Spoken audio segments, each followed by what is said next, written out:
என்ன பலரும் தமிழன் இல்லை அப்படிங்கிற வாதம்லாம் வைக்கிறாங்க. நான் 44 ஆண்டுகள் இங்க தான் இருக்கிறேன். நான் ஒரு பச்சை தமிழன். என்ன இங்க இருந்து தூக்கி போட்டீங்கன்னா நான் இமயமலைக்கு வேணா போனே தவிர வேற எந்த மாநிலத்துக்கும் போக மாட்டேன்.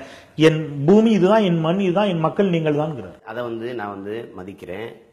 அவர் தன்னை தமிழனா உளமாற உணர்வதற்கு நான் மகிழ்ச்சி அடைகிறேன், வரவேற்கிறேன். ஆனா பல ஆண்டுகளா இப்ப நாங்க போய் எங்க குடியேறல, கர்நாடகாவில் பெங்களூர்ல போய் குடியேறல. என் தாய் நிலம் எல்லை பிரிப்பில் அதுல போய் சேர்ந்துருச்சு. 1.25 கோடி நாங்க அந்த மாநிலத்தில் வாழ்றோம். எங்களுக்கு தமிழே சில பிள்ளைகளுக்கு தெரியாது. இவராது தமிழ் பேசுறாரு, அங்க தமிழே தெரியாது. அங்க கன்னடா தான் பேசி கொண்டிருக்கிறாங்க. எங்களை எப்படி ஏற்கிறாங்க? இப்ப மகாராஷ்டிரால நாங்க 26 லட்சம் பேர் இருக்கிறோம். நாங்க அங்க மராட்டியம் படிக்கிறோம், ஹிந்தி பேசுறோம். வீட்டுல போய் ஹிந்தி தான் என் பிள்ளைகள் பேசுது, மராட்டியம் பேசுது. ஆனா எங்களை எப்படி எடுத்துக்கிறாங்க? இப்ப உலகம் பூரா புலம்பெயர்ந்து போயிட்டோம். நாங்க கனடால இருக்கிறோம், லண்டன்ல இருக்கிறோம். நாங்க எங்க தோல் கூட வெள்ளையாய் போச்சு. எங்கள் நாக்குல வெள்ளக்காரனை விட அழகாக ஆங்கிலம் வந்துருச்சு. ஆனால் நாங்க ஈழ அகதிகள் தானே, தமிழ் அகதிகள் தானே.